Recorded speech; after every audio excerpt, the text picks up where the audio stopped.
the revolutionary ankle lock system, an integrated brace built into the boots, delivering unrivaled support, protecting ligaments from twists, tears, and trauma.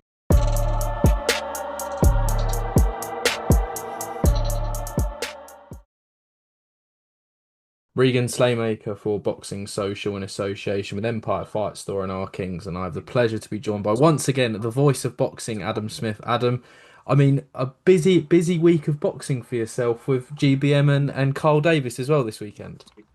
Yeah, very busy. Good to see you, as Good to see you, always. mate. Normally at ringside, but yeah, I've been up and down the country a little bit this week. We've got the Heist Saturday night in Hull, which is a great tournament.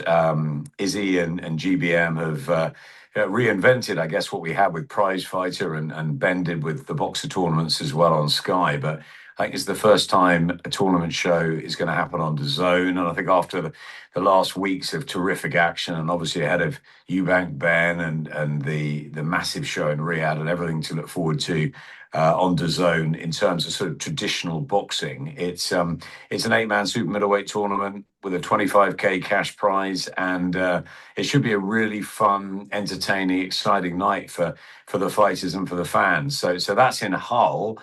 Meanwhile, in Stoke tomorrow night on Pat Barrett's show, Kyle Davis, who I'm very close to, will try and extend his unbeaten record, grab a couple of titles as well, in with a good fighter in Aaron Bird, undefeated as well. So a clash of two really good prospects. Yeah, but I can't be there for Kyle because I'm in Hull, but I'm sending Andy from the Voice of Boxing and also my eldest daughter Jessamy, who's sort of become part of the Kyle Davis team. Well, So yeah, it's yeah, a bit of a family affair there. We've obviously got close to Kyle with working with Summit, and yeah, he's a great young fighter. Best mates with Callum Simpson, and he's been sparring Lyndon Arthur and Rizard Levetsky as well, and others. I think Anthony Yard's team love him and wanted him sort of part of their camp. So Carl's done really well, sort of. I guess on the small halls and in the big spars. I mean, he's been in with the likes of Craig Richards, Dan Aziz. I mean, all the mm, light heavyweights, and everybody speaks, very highly of him. And he's a great young man with a wonderful family around him, with a terrific young trainer. So yeah, I really hope Carl can do something in the sport at light heavyweight. I think he can. He's undefeated in 10. So we'll see how he gets on Saturday night in Stoke. I'll be, I guess, watching out the corner of my eye on the Lounges TV stream while the tournament's unfolding in front of me in Hull. So yeah, it's a busy night. And then we've also got Virgil Ortiz, of course, one of my favourite fighters in boxing, from the States, on the Zone, to follow the tournament. So it really is every week at the moment, Regan, is just packed with great action. But it's good to, I think, shine a spotlight on the young novices, the fighters who maybe don't get the attention. That's what Izzy's doing with the Heist in Hull, and that's obviously what Pat's doing down in Stoke. So yeah, opportunity knocks for some good exposure, and I guess when maybe Queensbury show last week and Matchroom Boxer back next week with Eubank-Benn, I think it's good for the sort of, I don't call him the small hall because I think Pat Barrett's bigger than that in boxing. mm. Wonderful fighter, great trainer, and he's really done a lot for grassroots boxing and for the sport. And I think Izzy, I would never ever call him small hall. I mean, he's bigger than life itself, isn't he? And he's done ever so well, him and Mitch Costello with GBM, to make it such a huge part of British boxing now, and sitting on the Zone, it's fantastic, and they very much want to try and compete with the likes one day of your Matchroom's and your Queensberries, and they're moving in the right direction. So yeah, it's another big night for GBM after a great year, and it's a big night for everybody down in Stoke. So yeah, I hope it's a good double. Definitely. I mean, I remember talking to Craig Richards about Carl Davis, and he had very high words to say about Carl. So best of luck and best of all of the all of the team Davis as well. I mean, Adam, I do want to jump kind of straight into something that kind of unfolded this week, and I feel like every time I talk to you or I talk to someone in boxing, I do mention Chris Eubank Jr.'s name. But yeah, he posted some footage this week So obviously he said that his ambulance was struggling to get out at the launch presser for Eubank-Benn 2, and he's posted that footage as a kind of proof of to what he was saying at the press conference. Um, Everything that Eubank probably posts is for a reason, but what were your first thoughts when you saw that footage, Adam?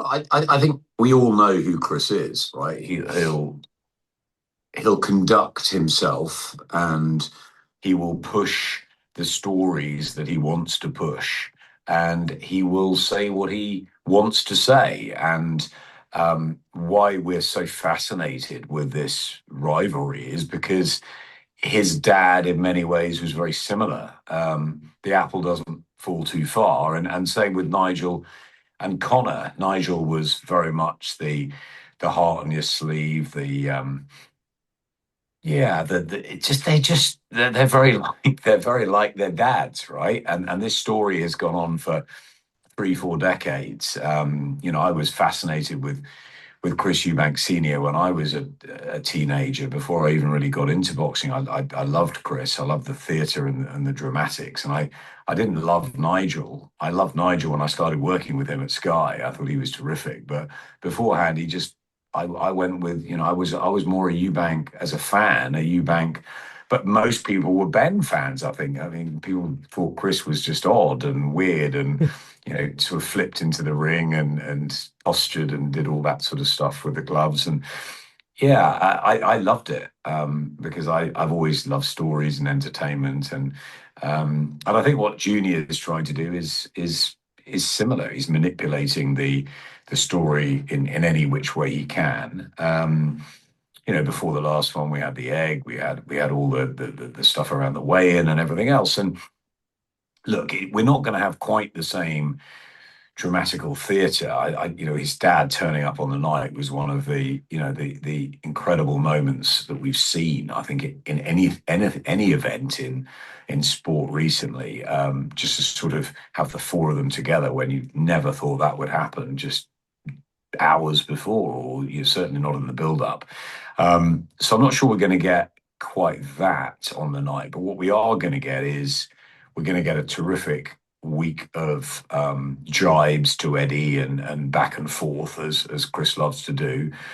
Interesting to see what Conor will turn up next week and what he'll say. I think he's got a lot of confidence from that first fight, Conor Benn. I think he thinks he can just go out and exact revenge this time. But it's going to be tough because Chris won the first fight. What we want as fans and as broadcasters is another absolute classic humdinger of a scrap. And it was just wonderful. And if it's round 13, which I expect it probably to be, we're in for another treat. And we're going to get two amazing fights this year and a fantastic story. But, going back to the pictures that he put out, I mean, Eddie Hearn is not only an incredible promoter, and what he's done for boxing is phenomenal, but he's also a mate of mine, and he cares deeply about fighters. So to sort of think that he personally or Matchroom might in any way try and sort of jeopardize something as serious as that is, Chris knows himself. I mean, he's just trying to make a point, right? That maybe they look on the night at Tottenham.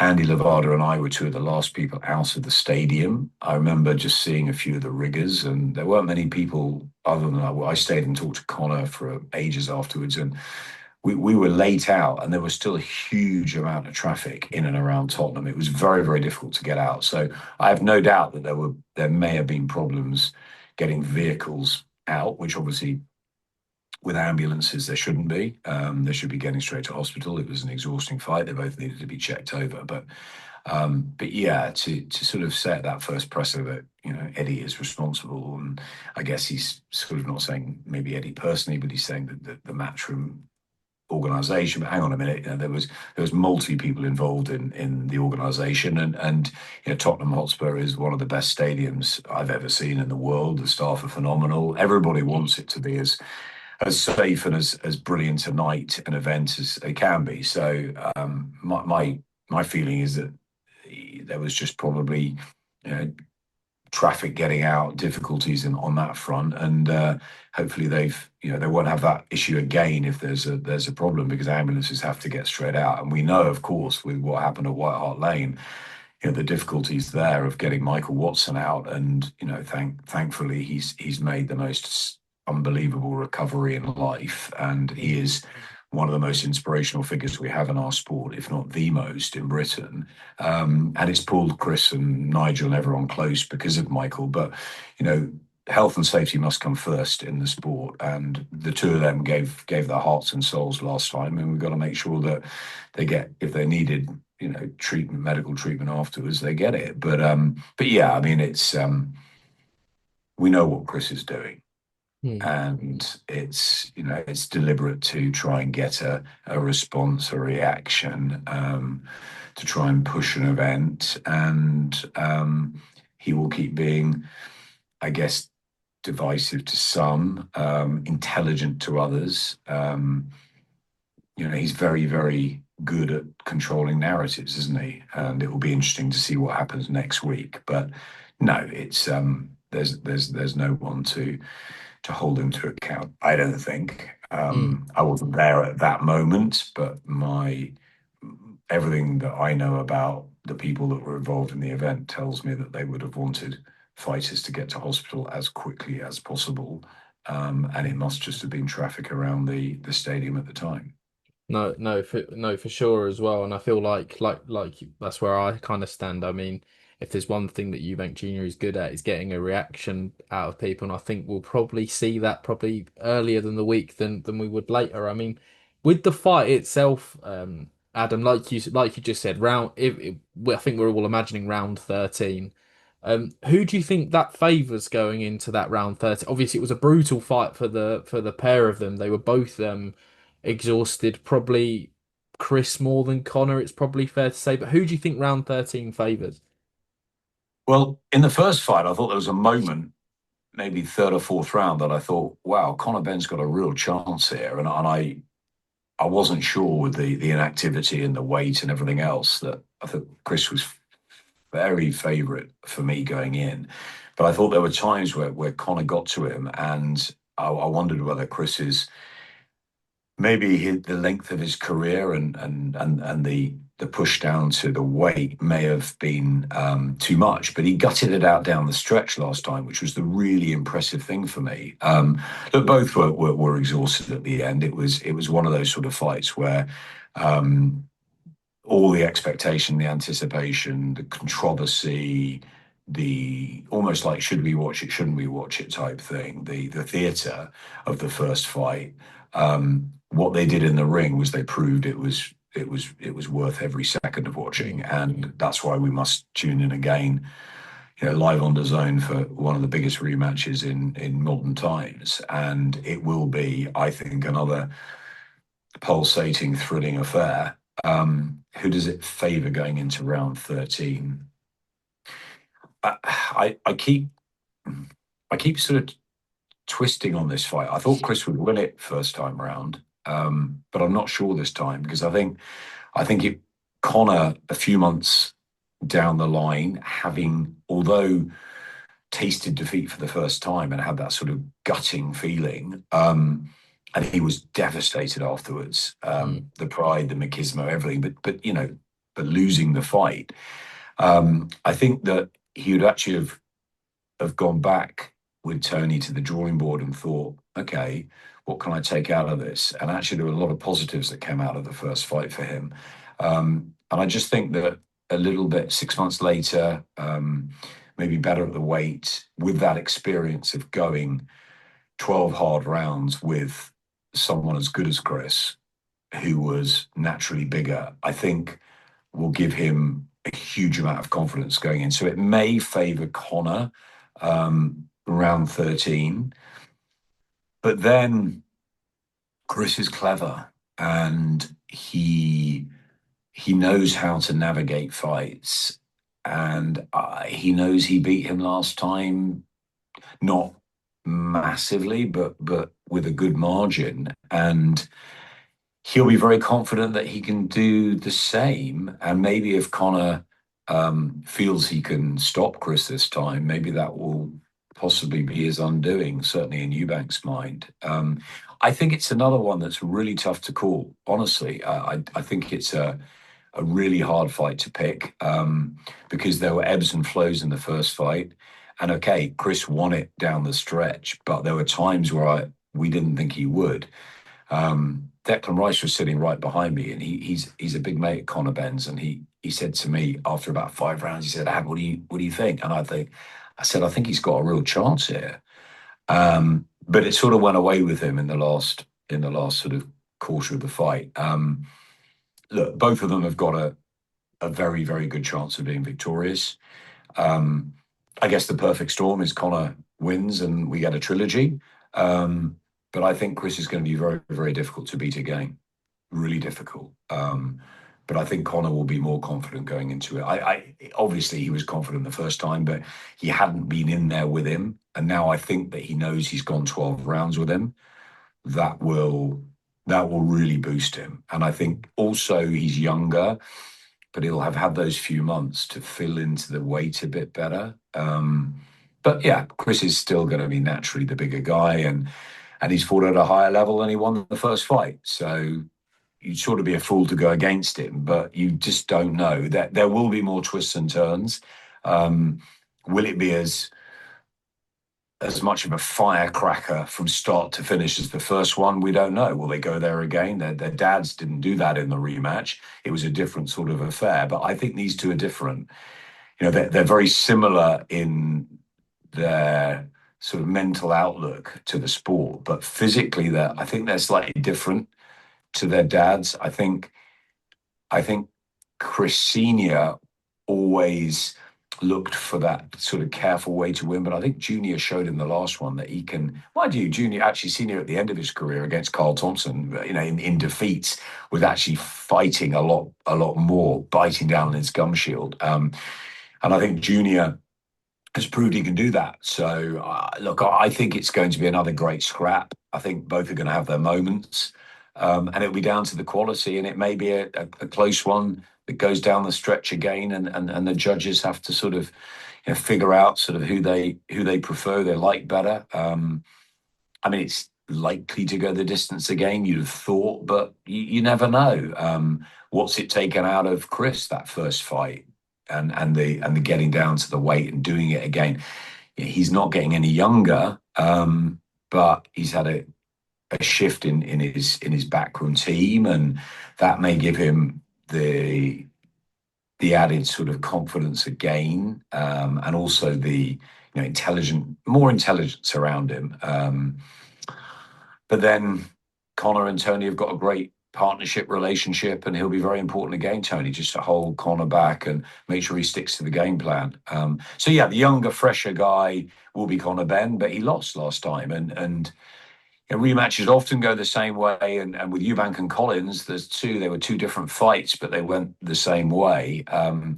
We know sometimes Barrera Morales and Bowen Holyfield, you know, they can be different, but I don't think it's going to be too different. I think it's still going to be a great, great fight, and I think there'll be moments that either can capitalize on. I think Chris is still the favourite going in, but I think Conor. Yeah, and a long-winded answer to your question, I think Conor probably will start with that added bit of confidence despite losing last time because of what he went through. And I think he proved a lot to himself. So, yeah, he'll be very, very sure that he can get revenge. We're not so sure because he didn't win the first fight, but I think he will be. Definitely. I mean, it's all fueling up to a massive, massive fight on next Saturday night as well. I mean, with a fight as big as this, Adam, sometimes the undercard can get a little bit lost, but there are some crackers on there on the weekend. As someone who's going to be calling all those fights, I mean, is there any that are catching your eye at the moment, Adam, or any particular fighters that you kind of want to see on a big stage, or as on the undercard? I'm very, very excited that Adam Azim has got the opportunity of being on a massive night on a big platform. I'm a huge admirer of Adam. I obviously want to see the the Azim Dalton Smith rivalry at some point really ignite. Dalton obviously has his world title fight at the beginning of 26. So very excited about seeing Adam. I think in terms of fights, the Cattrall and Echo Esserman battle is an engaging one. It's a great blend of styles. I like Riakporhe and Welch as well. I think it's a big chance for both of them. Big chance for Tommy, who's been sort of lost a bit down on the south coast, and I think it's really good. I'm close to Scott and the team, and I think it's really good that they've got that chance. Richard has the opportunity of performing as well. So look, I think there's some really, really interesting fights on the card, as there should be on such a big stage. But yeah, I think it's just going to be a thunderous night. It's one of those marquee sort of flag in the sand nights, isn't it, that you cannot miss, which happen 2, 3, 4 times a year, maybe more regularly in the Turkey Al Sheikh sort of chapter of boxing history. We're getting huge fights. We know we're in Riyadh the week after for one of the best fight cards of the last couple of years, I think, and then obviously the December 27th Ring 5 show is a really fascinating one. And then there's all sorts of things in between, Ben Whitaker, Monaco, and all sorts of other stuff. But I think Eubank-Benn stops traffic, and especially after their first incredible fight and first incredible fight. And I think the people who sort of slated it a bit beforehand and said, oh, it's not a world title fight, or it's not this, or it's not that, or it's too controversial, and it's a circus. I think having seen the 12 rounds, they may think differently about this one. They should do, because ultimately it's about what happens in the ring, and we love the hoopla around it, especially us. Filming it and talking about it. We love narrating the tapestry of boxing, but ultimately it is what happens in the ring. And when that bell goes, the two of them, they owe us nothing. After that first fight was one of the great fights we've seen on home soil, and I'm really excited to see whether the second one will be as good, maybe even better. And the card itself, it's one of those great nights. And I'm a big Liverpool fan. I love the Tottenham Hotspur Stadium. We've had some fantastic nights there. I think it's brilliant for boxing, and I can't wait to be back there. Definitely, it's going to be a massive, massive night, and I think the whole fight week, I think from the Tuesday, is just going to be absolutely mega, and I look forward to seeing you there, Adam. Final one, I think something that took a lot of people by surprise. I think Chris McKenna posted it, and if someone else reported it first, I do apologise, but that Chris is where the first time I saw it was that Anthony Joshua's supposedly teamed up with Team Usyk for some training sessions. I mean, did it take you by surprise as much as it did me, Adam? Because I'd never have put those two teams together. It did, and it probably shouldn't have done, because I'm fairly close to the Usyk team, and obviously my partner in crime, Andy Levada, of the Voice of Boxing, is Ukrainian, and his dad is very close. Well, everyone's sort of close to the Usyk team, and we've had the privilege and pleasure of being in the camp and working alongside him. Obviously, I've followed AJ for many, many years, very, very closely at Sky, when he was the poster boy and everything else. So yeah, watching their careers unfold. Obviously, the two fights they had, which I was lucky enough to commentate on both of them, and I think that it's an interesting stage for Anthony Joshua. He obviously wants to fight. He obviously wants to prove himself again. Maybe it's the burning ambition to be a 3-time heavyweight champion of the world. Maybe it's the Fury fight. Maybe it's Wilder. Who knows? But I think it's a really interesting move. It took me by surprise. I've been, as I think I've had a loss in the family, so I've been a little bit sort of out of the picture for a while, for a couple of weeks. And I went to Manchester last week, and I heard that Chris had reported it, and Andy, I think Andy had heard and knew before I did and hadn't told me, which is unlike Andy, but it's he kept it from me. I think maybe more important things to deal with. But yeah, look, I love Ben Davison. He's great. He's been fantastic, and obviously you saw with Anthony's sort of comeback. There were some really good results until the Daniel Dubois fight. Maybe he feels he needs a change again. AJ, maybe Ben's very busy with Moses and Fabio and so many others in that gym. Maybe just felt he wanted a slight shift, or maybe he just wants to try and learn something. I keep telling Moses to go and spend a bit of time in Usyk's camp, but that's nothing to do with Ben. That's to do with the way that Usyk trains. And it's not just his lead trainer or co-trainer or Sergey Lapan or any of that. It's the entire, the doctors, the scientists, Kuba and all the others that are in there. It's honestly, it's one of the most incredible teams that I've seen in boxing. And I've been around the world, as you know, Regan, and I've been to some, incredible gyms and some fantastic teams over the years. Emmanuel Stewart used to have lots of different people around Lennox Lewis, for example. And the Usyk team is huge, and they've all got a role to play. The training they do is different. The training they do is so intense. 1 minute he's playing tennis, the next minute he's boxing 4-minute rounds, the next minute he's swimming, then he's doing his kick-ups, all sorts of stuff going on, and a lot of mental stuff too, reaction stuff. And I think, look, if AJ, who's a sponge, who loves learning, he's a winner, Anthony, of course, but he's learned to come back from defeats, and he loves boxing. And I think that it's a really sort of smart investment to go and spend some time with Team Usyk. Why not? The guy that beat you a couple of times, go back and learn from the sort of the guys that got that plan right against you, sort of thing. And we all know, if you look back to that first fight at Tottenham, Usyk took away AJ's jab within the 30 seconds of the first round, and it was a brilliant masterclass. But who knows? We don't know who AJ is going to fight. Is he going to fight a Fabio Wardley or a Moses Atama, and maybe he needs to move out of the stable? I don't know. Or is he going to fight a Wild? There's so many fights that can be made. It'll be really interesting to see what happens. I mean, obviously, I personally want to see the AJ Fury fight. And obviously, if he's teaming up with Usyk, then that's that may be to help him try and defuse Tyson. So there's lots of mind games going on, lots of speculation and gossip. But what I do know is that if he does spend time in and around Team Usyk, he will learn and he will benefit from it, because like he has with Ben Davison, they are another fantastic stable, an amazing team. And that time I had in Gandia, and I hope I get to go there again, was memorable. And it's huge dedication, but also a great deal of people around Alexander to make sure that nothing is left to chance. No stone is unturned to get their man in the best possible mental and physical condition to do what he does.